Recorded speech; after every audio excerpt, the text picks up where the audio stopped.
This is talking about the day of the Lord, Jeremiah 30. We're going to read verses 7 through 11. Alas, for that day is great, so that none is like it. It is even the time of Jacob's trouble, but he shall be saved out of it. Now, the day of the Lord is important because in the Greek, it's going to be the Lord's day. So when you get to Revelation and he's in the spirit on the Lord's day, it's not talking about a Sunday. It's talking about he was in the spirit seeing the day of the Lord. That's why the events that follow are all linked to the day of the Lord in the Old Testament. Go watch my series on Revelation that I'm doing. I've done 2 parts. I think we're up to Revelation chapter 2. Yeah, we're going to be starting Revelation chapter 2 very soon. Those videos are coming, so make sure y'all hit the thumbs up button. Make sure y'all subscribe so y'all don't miss those. Alas, for that day is great, so that none is like it. It is even the time of Jacob's trouble, but he shall be saved out of it. Who? Jacob's trouble, not the church's trouble. Jacob's trouble. For it shall come to pass in that day, saith the Lord of hosts, that I will break his yoke from off thy neck and will burst thy bonds, and strangers shall no more serve themselves of him. Who has a history of being slaves to other nations? It is the Negro. And people say, well, everybody were slaves and the Irish were slaves. No, the Irish were indentured servants. They were not slaves. The Bible did not permit the type of slavery that was carried on in the Americas and other countries around the world. But they shall serve the Lord their God and David their king, whom I will raise up unto them. Therefore fear not, fear thou not, O my servant Jacob, saith the Lord, neither be dismayed, O Israel. For lo, I will save thee from afar, and thy seed from the land of their captivity. Meaning they had to be somewhere other than in the land of Israel. They had to be scattered. And Jacob shall return, not the church, and shall be in rest and be quiet, and none shall make him afraid. This is important to point out because this is also going to apply to when we get to number 3. For I am with thee, saith the Lord, to save thee, though I make a full end of all nations, whither I have scattered thee. Yet will I not make a full end of thee, but I will correct thee in measure, and will not leave thee altogether unpunished. And again, this is what they are afraid of. So if we're those people of the book that were scattered into all nations, what do they do with this in Jeremiah? Though I make a full end of all nations whither I have scattered thee, yet will I not make a full end of thee. He's going to end all the nations where he has scattered us. They are going to have to learn the ways of his people. So they'll twist it and say, well, who are his people? So there's going to be a reckoning. He calls them the evil neighbors. Thus saith the Lord against all my evil neighbors that touch my inheritance, his land. And we see what's going on over there. We'll talk about that in a second. The nations will be judged, for behold, in those days and in that time, when I shall bring again the captivity of Judah and Jerusalem, I will also gather all nations and will bring them down into the valley of Jehoshaphat, and will plead with them there for my people and for my heritage Israel, whom they have scattered among the nations and parted my land. Well, we know the Negroes didn't do that. That's one thing I know. If I don't know nothing else about history, I know that it was not us that scattered all his people and divided his land. We didn't scatter his people among the nations. We know who did it. We had no role in parting his land. The descendants of the transatlantic slave trade, this does not apply to us. Historically, it can't apply to us. And they have cast lots for my people, and have given a boy for a harlot, and sold a girl for wine, that they might drink. Yea, and what have ye to do with me, O Tyre and Zidon, and all the coast of Palestine? Will ye render me a recompense? And if ye recompense me swiftly and speedily, will I return your recompense upon your own head, because you have taken my silver and my gold, and have carried into your temples my goodly pleasant things. The children of Judah, children also of Judah, and the children of Jerusalem have ye sold unto the Grecians. So here's what's interesting is when you look at the 1747 map, for those that don't know, it says the kingdom of Judah, and it is marked as the slave coast. But people say, no, that's just coincidence. Go watch my videos beyond Deuteronomy 28. Behold, I will raise them. Oh, let's see. You sold them to the Grecians, that ye might remove them far from their border. Behold, I will raise them out of the place whither ye have sold them, and will return your recompense upon your own head, and I will sell your sons and your daughters into the hands of the children of Judah, and they shall sell them to the Sabians, to a people far off, for the Lord hath spoken it. So either that has to come to pass, or that has already come to pass. And if somebody tell you it already came to pass, make them show you the historical records. Why does this have to happen? Because it goes back to Deuteronomy 28, the covenant. And if they turn back, the Lord will put the curses upon their enemies, those that hated and persecuted Israel, hated and oppressed Israel. This is why they don't want us to be Israel, because they know how we are treated, and they know that what they're doing is evil and wrong, but they don't want to be held accountable for it. So Israel has a place in Bible prophecy, and the Bible is very clear what that place is. So let's go ahead and move on to number 3. Make sure y'all hit the thumbs up, share this video, please. All right, so we are at lie number 3, 1948, fulfilled Bible prophecy. This is what they want us to believe, even though the boundary lines certainly don't fit. The circumstances certainly don't fit.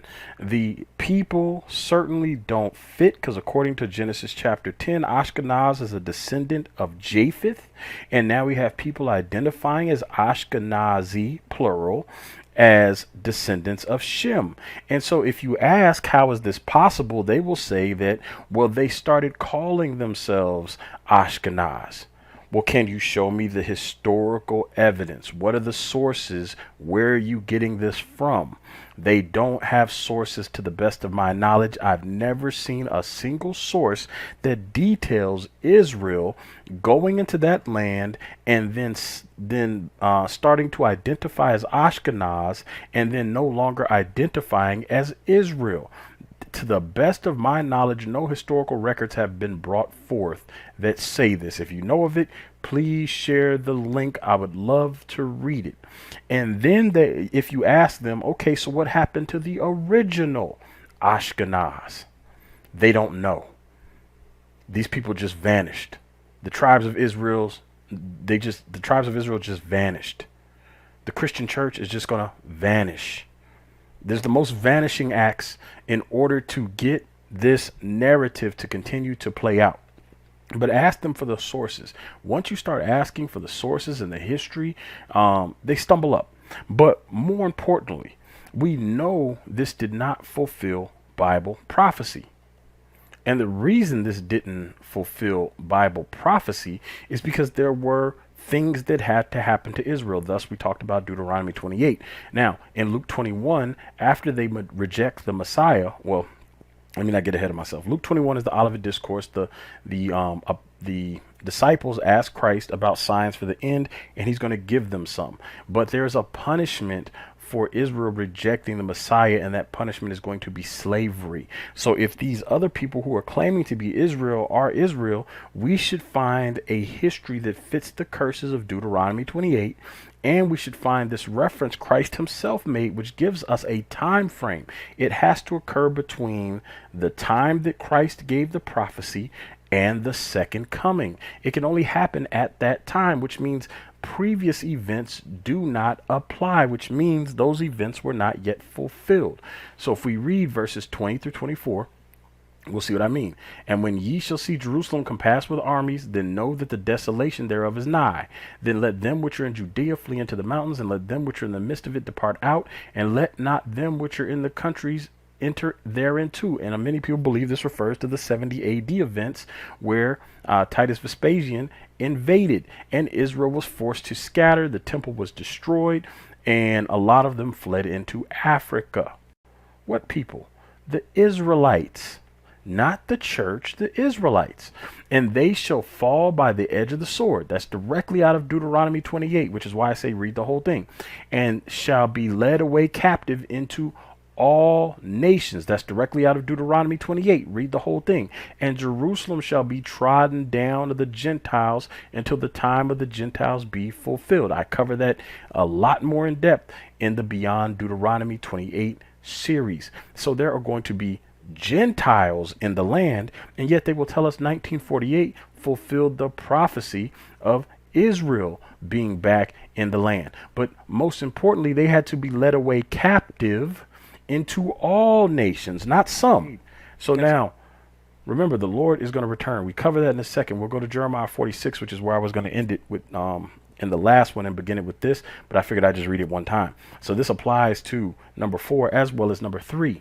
But fear not thou, O my servant Jacob, and be not dismayed, O Israel, for behold, I will save thee from afar, and thy seed from the land of their captivity, and Jacob shall return and be at rest and at ease, and none shall make him afraid. Sounds like what we just read.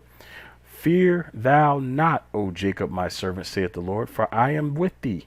For I will make a full end of all the nations whither I have driven thee. But I will not make a full end of thee, but correct thee in measure. Yet will I not leave thee wholly unpunished. So it's a reiteration of what we previously read. So there's certain things that's supposed to happen. The Most High is supposed to return and save Israel. The Most High is supposed to put them back in the land, and then none will make them afraid. And the people are diligently supposed to learn the ways of his people. The problem is this.